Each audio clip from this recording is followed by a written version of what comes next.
Hello दोस्तों, कैसे हो आप लोग। 29 सितंबर से फेबटेक टेक्नोलॉजी का एक नया आईपीओ ओपन होने जा रहा है। आज हम इस वीडियो में देखेंगे कि हमें उस आईपीओ में अप्लाई करना चाहिए कि नहीं करना चाहिए, और यदि अप्लाई करना चाहिए तो लॉन्ग टर्म के हिसाब से करना चाहिए कि शॉर्ट टर्म के हिसाब से करना चाहिए। ये एजुकेशनल वीडियो होगा, इसमें कोई भी बाई और सेल का रिकमेंडेशन नहीं होगा। सबसे पहले हम इस आईपीओ का टाइमलाइन देखेंगे। ये आईपीओ 29 सितंबर को ओपन होगा, 1 अक्टूबर का क्लोज हो जाएगा। इसके शेयर हमारे डीमेट अकाउंट में 3 अक्टूबर को अलॉट होंगे और ये कंपनी 7 अक्टूबर को शेयर मार्केट में लिस्ट करेगी। इसका हम ग्रे मार्केट प्रीमियम देखें तो 27 सितंबर को 18.3% चल रहा है।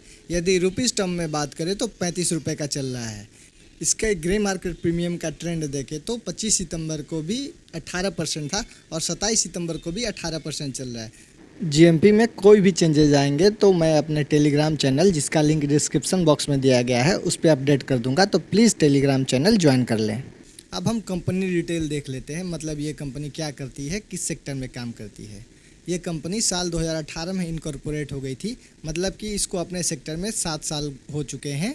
ये कंपनी फार्मा हो गया, बायोटेक, हेल्थ केयर आदि सेक्टर के लिए टर्नकी इंजीनियरिंग सॉल्यूशन प्रदान करती है। टर्नकी होता क्या है, जैसे कि डिजाइन से लेके उस कंपनी का सर्टिफिकेशन तक का काम होता है, उसको टर्नकी कहते हैं। ये company clean room facility provide करती है। क्लीन रूम बेसिकली होता क्या है, जहाँ की रिसर्च एंड डेवलपमेंट का काम होता है, वहाँ पे लोगों को सैनिटाइज होके जाना होता है और वहाँ पे रिस्ट्रिक्टेड एरियाज़ होते हैं, उस सब रूम का भी निर्माण ये कंपनी करती है। मॉड्यूलर सिस्टम, जैसे कि क्लीन रूम के दरवाजे होते हैं, बायोमेट्रिक्स होते हैं, उसका भी निर्माण ये कंपनी करती है। ये कंपनी हेल्थ केयर इंफ्रास्ट्रक्चर का भी निर्माण करती है, जैसे कि क्लीनिंग रूम के लिए जो भी इंफ्रास्ट्रक्चर हो गए, इंजीनियरिंग इंफ्रास्ट्रक्चर हो गए, उसका भी निर्माण ये कंपनी करती है। ये कंपनी ग्लोबल क्लाइंट्स को भी सर्व करती है, जैसे कि जितने भी इंटरनेशनल रेगुलेटरी नॉर्म्स हो गए, स्टैंडर्ड हो गए, उसको ये कंपनी फॉलो करती है। ये company life science, food and beverage sector, IT, semiconductor और एरोनॉटिक्स इंडस्ट्री को भी क्लीनिंग रूम आदि फैसिलिटी प्रोवाइड करती है। 31 जुलाई 2025 के अनुसार इस कंपनी के पास 185 परमानेंट एम्प्लॉय थे। अब हम इस कंपनी का रेवेन्यू फ्रॉम ऑपरेशंस देखते हैं।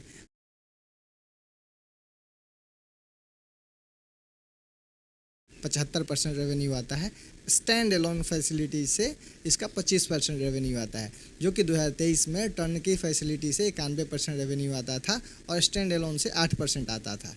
जबकि इस कंपनी ने टर्नकी सर्विसेज से अपने आप को मॉडिफाई किया है और ये स्टैंड एलोन में भी अच्छा खासा रेवेन्यू जनरेट कर रहे हैं। अब हम प्रोजेक्ट वाइज रेवेन्यू देखें तो टॉप 5 प्रोजेक्ट से इनका 56% रेवेन्यू आता है, टॉप 10 प्रोजेक्ट से 73 और टॉप 20 प्रोजेक्ट से 87% रेवेन्यू फाइनेंशियल ईयर 2025 में इस कंपनी का आया है, जो कि 2023 से कंपेयर करें तो इस कंपनी ने अपने आप को टॉप 5 से डाइवर्सिफाई कर रही है। इस कंपनी का फॉरेन से रेवेन्यू देखें तो middle east and north Africa से 9% रेवेन्यू आता है, गल्फ कॉरपोरेशन काउंसिल से 49% रेवेन्यू आता है, इकोनॉमिक कॉरपोरेशन ऑर्गेनाइजेशन जोन से 18% रेवेन्यू आता है। इससे हमें पता चलता है कि इस कंपनी का फॉरेन में भी अच्छा खासा प्रेजेंस है और उससे रेवेन्यू भी अच्छा खासा ये जनरेट कर रही है। अब हम कंपनी का फाइनेंशियल देख लेते हैं। फाइनेंशियल का डेटा हमारे 2023 से लेके 2025 तक का है। एसेट्स की बात करें तो 2023 में इस कंपनी के पास 213 करोड़ के एसेट्स थे, जो अभी बढ़ के 426 करोड़ हो गए, मतलब कि 2 गुना का वृद्धि हुआ है।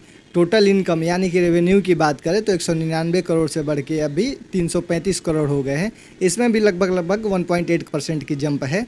प्रॉफिट आफ्टर टैक्स की बात करें तो 21 करोड़ से बढ़ के अब भी 2025 में 46 करोड़ हो गया है, मतलब 2.1% की वृद्धि हुई है। EBITDA की बात करें तो 34 से बढ़ के 47 रुपया हो गया है। नेटवर्थ की बात करें तो 88 से बढ़ के 173 का हो गया है। इस कंपनी के रिजर्व की बात करें तो 86 था 2023 में, जो कि 2025 में बढ़ के 140 का हो गया है। टोटल बोरोइंग की बात करें तो 2023 में 34 करोड़ का था, जो कि 2025 में 54 करोड़ का हो गया है। इस कंपनी का मार्केट कैपिटलाइजेशन 849 करोड़ का होगा। ROE इस कंपनी का 30 का है, ROC 24 का है।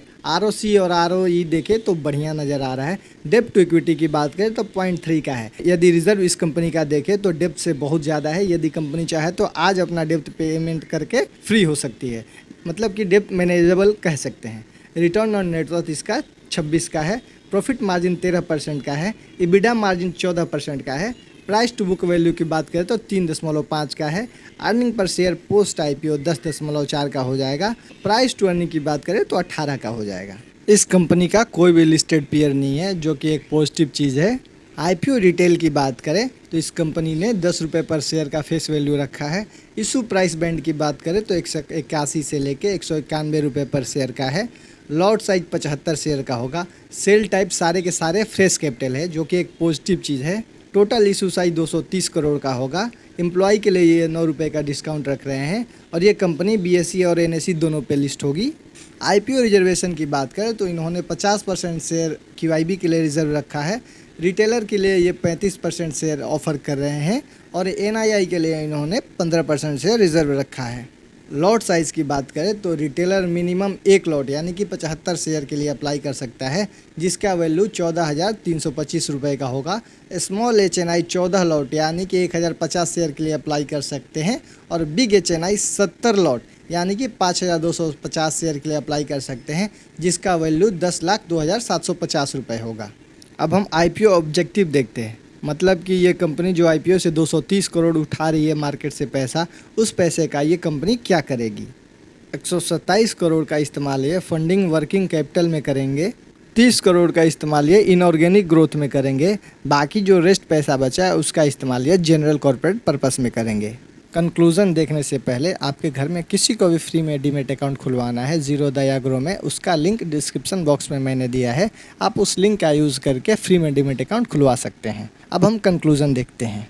इस कंपनी का हमने सेक्टर देखा तो बहुत ही यूनिक लगा और आने वाले दिनों में भी इस सेक्टर के फ्यूचर्स अच्छे लग रहे हैं, जैसे कि रिसर्च एंड डेवलपमेंट का कार्य आगे दिनों में भी IT सेक्टर हो गया, फार्मा सेक्टर हो गया, उसमें बढ़ेंगे, जिससे कि इस कंपनी का अपना प्रेजेंस बढ़ाने का मौका भरपूर दिख रहा है फ्यूचर में। फाइनेंशियल वाइज भी ये कंपनी हमें ठीक ठाक लगी। एसेट्स में हमने देखा कि 2 गुना की बढ़ोतरी हुई थी। प्रॉफिट आफ्टर टैक्स भी लगभग 3 साल में 2 गुना बढ़ा है। ROE इसका 30 का था, ROC 24 का था। डेब्ट टू इक्विटी इस कंपनी का भी मैनेजेबल 0.3 का था। रिटर्न ऑन नेटवर्थ हमने देखा 26% का था। प्राइस टू अर्निंग देखे तो इस कंपनी का 18 का था। 18 का भी ठीक ठाक माना जाता है, मतलब कि ये कंपनी अच्छे प्राइस पे ऑफर कर रही है अपने शेयर को। फाइनेंशियल वाइज तो ये कंपनी हमें ठीक ठाक लगी। बाकी आपको कैसा लग रहा है प्लीज़ कमेंट में बताइएगा। बाकी आपको अप्लाई करने का डिसीजन अपना रिस्क और एनालिसिस करके करना है।